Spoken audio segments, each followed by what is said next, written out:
Hey everyone, so today's video would be about budget line, indifference curve and the condition of equilibrium. So starting our discussion with the budget line, a budget line is a graphical representation of all the possible combination of two goods that a consumer can buy given his income. Now there are two words that should be highlighted here. The first is possible combination of two goods. Now we know that in real world a consumer actually buys more than two goods. His consumption bundle consists of more than two goods in the real world scenario. But in economic analysis, and to make the analysis easier, we assume that a consumer is only consuming a consumption bundle that consists of only two goods. This is actually this actually makes the analysis easier, and it is also possible to show all the goods that a consumer is consuming using an consumption bundle that only consists of two goods. The second the second thing that should be highlighted was given his entire income. Now budget line only consists of those consumption bundles that exhaust the consumer's entire income. What does it mean? It means that a consumer should be spending his entire income on his consumption. Only then that consumption bundle would be considered that this consumption bundle should be lying on the budget line, and that it actually finishes the consumer's income. Now let us see the equation of budget line. So the equation of budget line looks something like this, where Px represents the price that is associated with good X, and X is the quantity of good X that the consumer is buying. Similarly, Py is the price associated with good Y. So like Px was the price associated with good X, Py is the price associated with good Y, and Y is the quantity of good Y, and M is used to represent the income of the consumer. Now if you can notice, we know that whenever we multiply the price of a good with the quantity that we are buying, we actually get the expenditure, the total expenditure that we are incurring to acquire that quantity of good. We can notice this in the budget line as well. When we multiply the price of good X with the quantity of good X, we actually get the expenditure on good X. Similarly, when we multiply the price of good Y with the quantity of good Y, we get the expenditure on good Y. And when we add these two, we get that it should be equal to the income of the consumer. Only then the bundle, whatever bundle the consumer is buying, would be considered to be lying on the budget line. Now there is another thing that we should learn. It is the concept of budget set. A budget set is the set of all the affordable bundles. It is simply a set that consists all the affordable bundles that the consumer can buy with his income. Meaning, if first we should see the equation of the budget set. It is price of good X multiplied by quantity of good X added by price of good Y multiplied by quantity of good Y, and it is less than or equal to the income of the consumer. Why there is an inequality here in the budget set and why there is an equality in the budget line? It is because the budget set consists of all the affordable bundles that a consumer can buy. Meaning, if a bundle is not exhausting the consumer's entire income, or the consumer is consuming a bundle that on which he is not spending his entire income, he is left with some of the portion of his income, then that consumption bundle would be considered to be in the budget set. And if there is another consumption bundle that the consumer is consuming, and that consumption bundle is exhausting the consumer's entire income, meaning it is taking up the consumer's entire income, then that consumption bundle would again be considered in the budget set. So the budget set represents all the affordable bundles that a consumer can buy. Now let us see the graphical representation of the budget line on an XY plane.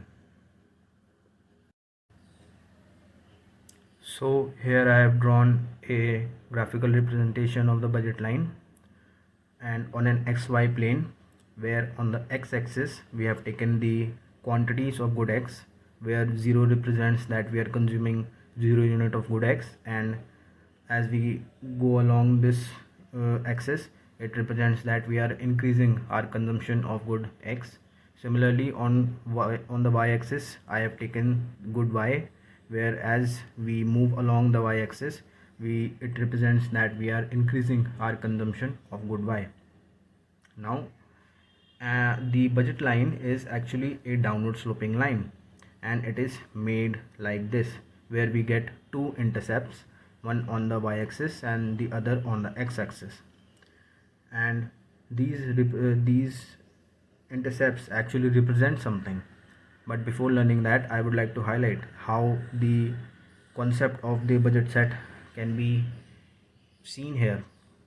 Now any bundle that lies under the budget line, meaning this, if this is the budget line, then any bundle that would be lying under the budget line, be it here or here or here or even here, any bundle that would be lying under the budget line would be considered an affordable bundle for the consumer, meaning this line actually represents the constraint.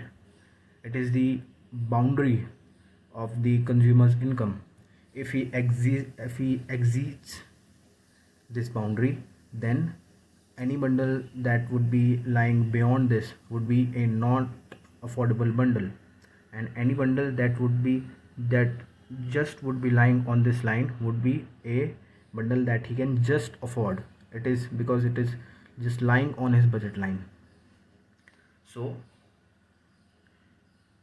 if we talk about the intercepts on x-axis and y-axis, these can be understood like, suppose I am only consuming the good X, I am not consuming any amount of good Y, then it can be shown like, when I am not consuming any amount of good Y, I am consuming 0 units of good Y.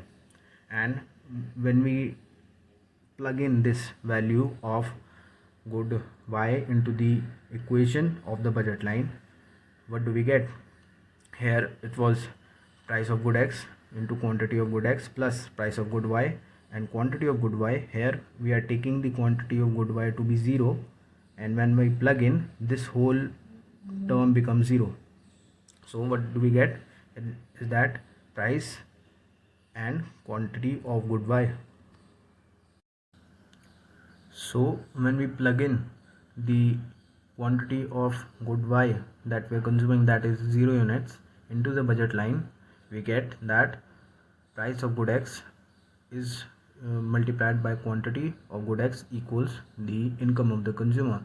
And when we take this to this side, to the RHS, we get that the quantity that of good X that we would be consuming would be M divided by PX, meaning when we divide the income by the price of good X, we would get the quantity of good X we would be consuming when we are not consuming any of good Y. It was actually noticeable here when we draw the budget line, that on the x-axis, when we are not consuming anything, here you can notice that the good quantity of good Y is 0 and quantity of good X is M divided by PX. Similarly, if I am consuming 0 unit of good X, then the quantity of good Y that I would be consuming here would be M divided by PY. We just simply have to divide the our income with the price of good Y, and it is actually shown here mathematically as well. When we plug in 0 units of good X into our equation of budget line, we get that Py into Y equals M, and the quantity of good Y that we would be consuming would be M divided by quantity of good Y. Now the equation of budget set is Px into X plus Py into Y less than equal to M. And like I said earlier, any bundle that satisfies this equation lies in the budget set.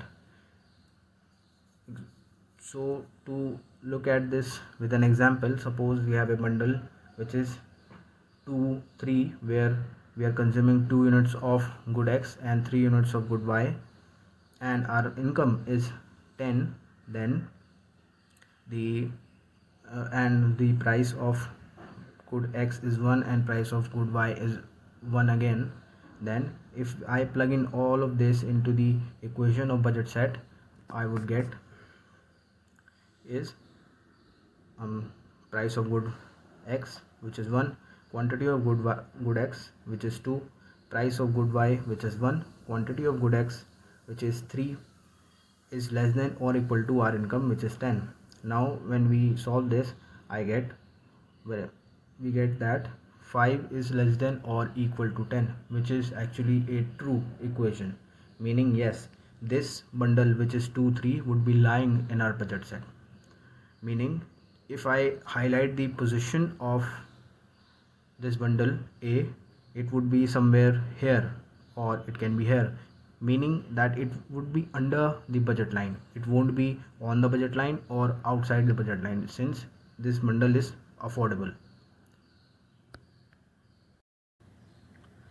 So whenever we are learning about a line, it is important that we should learn about its slope and that we should find its slope. So what would be the slope of the budget line? To get the slope of the budget line, we have to compare the equation of the budget line with a equation of a line, that is a normal equation of a line that is in form of y equals mx plus c.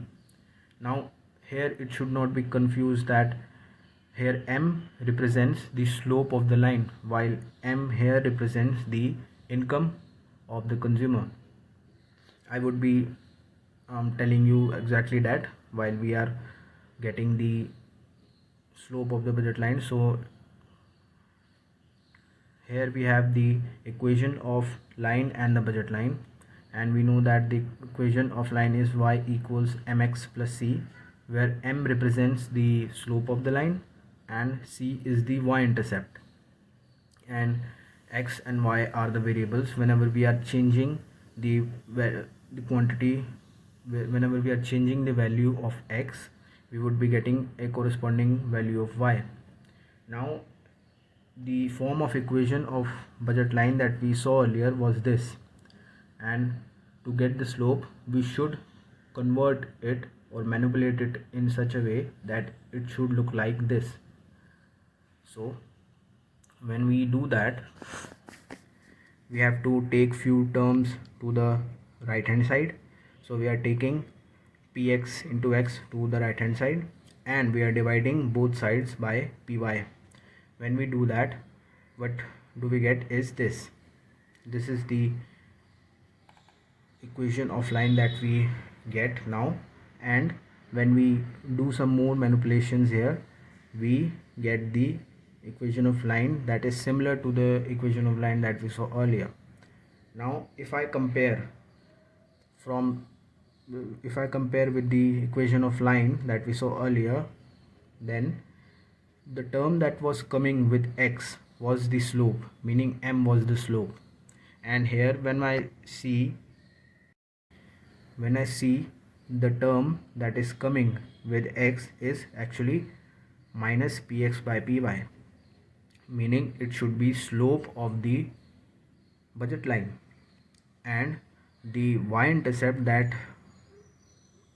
would be here for the budget line is m by py, and it is also, this was the intercept on the y-axis as well when we saw it earlier when we were consuming only 0 unit of good x. It was also, I also marked it on the graph of the budget line. So we have now got the slope of the budget line, which is minus px by py. Now you can notice that here is a minus sign that is coming, and this minus sign indicates that the budget line is downward sloping. Any line that has negative slope is downward sloping, we know that, and this shows that this negative sign actually indicates that whenever we are consuming a good, we have to, and we want to consume more of the other good, then we have to consume a little less of the good that we were consuming earlier.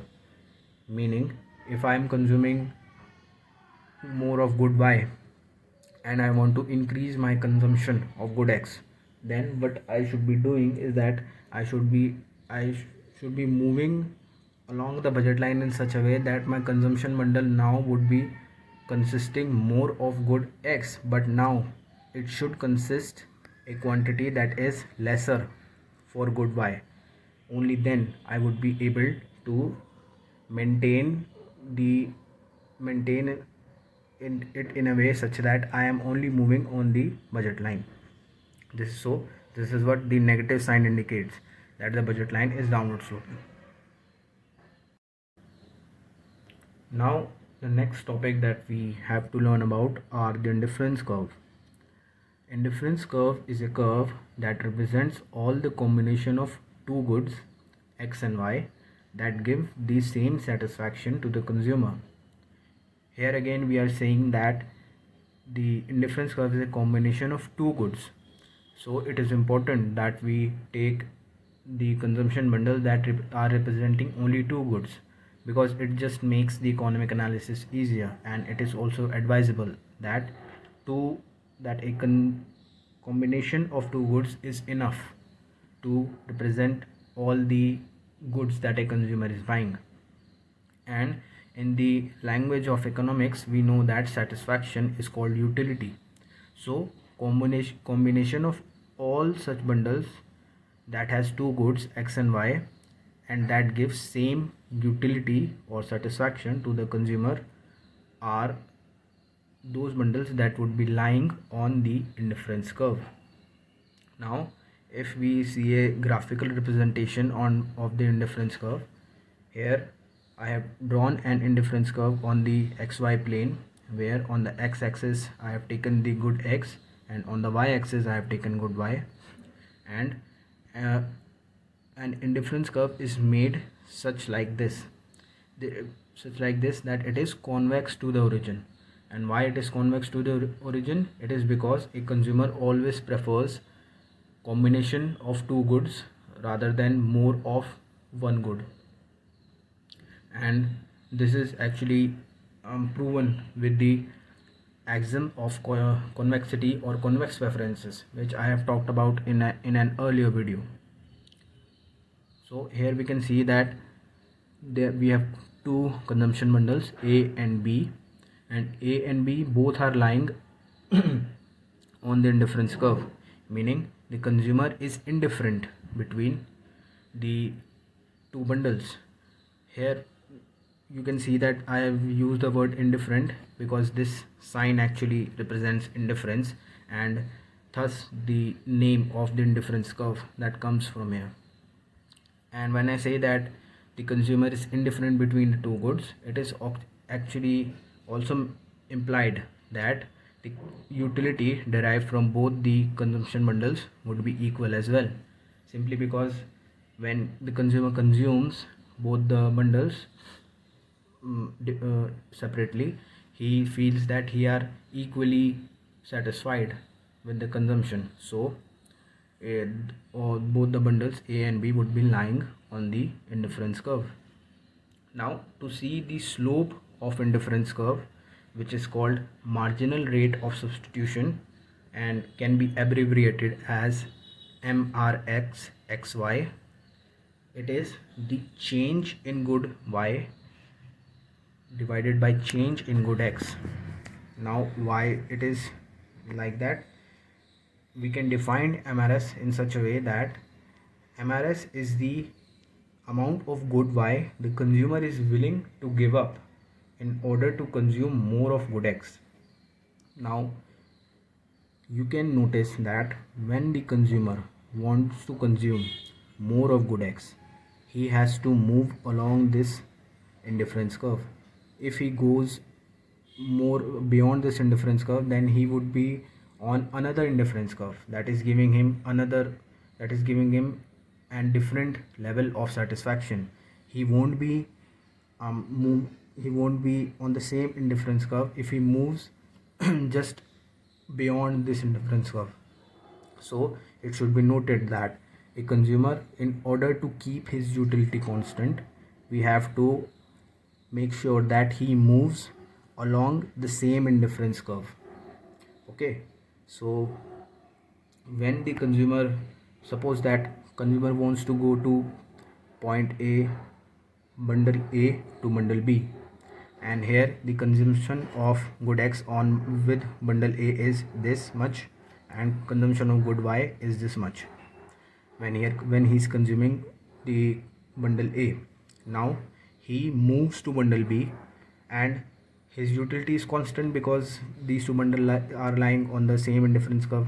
Now his consumption of good X has increased. You can see that it is somewhere here while earlier consumption was here, and his consumption of good Y is decreased. It is somewhere here on a lower level while with bundle A it was somewhere here. So MRS is defined how the quantities of good X is changing as the consumer is giving up his quantity of good Y. This is how we can define MRS. And we can also notice that to buy more of any good, be it X or Y, the consumer needs to reduce his consumption of the other good. Now why is that? Simply because the consumer's income is limited. He is constrained by his income. If he consumes, suppose that a consumer's income is only 100 and he's consuming 50 units of both good X and Y. Now in order to increase his consumption of good X, he should be decreasing his consumption of good Y. Suppose that now he wants to consume 60 units of good X. So in order to consume 60 unit of good X, he should be consuming 10 unit less of good Y, meaning his consumption of good Y would be 40 units now. It shouldn't be the case that if he wants to consume 60 units of good X, then he should also be consuming 60 units of good Y, because that would make his that would make his consumption exceed the level of income that he is earning at that moment, and it won't be possible because that bundle, the new bundle that in which both the bundles have increased quantity, would be unreachable. It would be not affordable for the consumer. So we have to keep in mind that when the consumer is consuming more of any good, the consumption of the other good should be decreasing. So the last topic that I wanted to take for today was the condition of equilibrium. So where does the equilibrium happens actually? The equilibrium occurs just at the point where the slope of the budget line is equal to the slope of the indifference curve. If we want to see this graphically, then here I have plotted the budget line in black and the indifference curve with the help of a pencil, and this is plotted in an XY plane with x-axis with good X on the x-axis and good Y on the y-axis.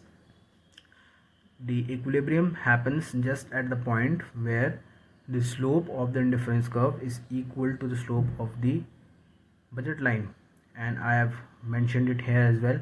This is the point where the slopes of both budget line and indifference curve are equal. So This condition is also called the condition of tangency. Why is it called the condition of tangency? Now suppose that we had an different indifference curve. The indifference curve that I made wasn't this. Suppose the indifference curve that I made was something like this. That would be going like this. Now this indifference curve is actually cutting the budget line on 2 points. First of all, the equilibrium point that we get should be a unique point, meaning it should be one and only point on the xy plane where the budget line and indifference curve meet. In this case we are getting two point of equilibrium. One is here and the other one is here, and we can also see that this indifference curve is somewhat lower than the earlier indifference curve, meaning that in this indifference curve is of a lower utility level than this indifference curve, which is at the condition of tangency, meaning that in economics the consumer always want to maximize his utility. He always wants to consume such a bundle that is giving him maximum utility given his budget constraint. Since this indifference curve is lower and it is representing a lower utility level, the consumer won't be consuming a bundle that is lying on this indifference curve. So this indifference curve is eliminated. Now suppose I have made the indifference curve that was somewhat like this. Now this is also an indifference curve, but this indifference curve is not touching the budget line. It is not touching the budget line, meaning all the points on this indifference curve are out of the reach of the consumer. The budget line represents his budget constraint. It is representing the level of income at which the consumer is currently at. This indifference curve is consisting of all the points that the consumer cannot reach because his income is lower. So this is how we can see that the equilibrium condition would only be happening at the condition of tangency, meaning the equilibrium strikes where the budget line is tangent to the indifference curve. We know what a tangent is. A tangent line is any line that is just touching the curve, and here you can see that the budget line is just touching the indifference curve. So the budget line is tangent to the indifference curve, and this is where the point of equilibrium would be happening, E, which is denoted, I have denoted it with E. Now I would like to stop here for today because there is many more things that should be explained under the condition of equilibrium, and all of that is mathematically we can actually get the equilibrium quantities of good x and good y using the condition of tangency, or there is also a method called the method of Lagrange where we have to use differentiation to get the optimal quantities of good x and good y, and I would be taking that in my next video. Thank you for watching.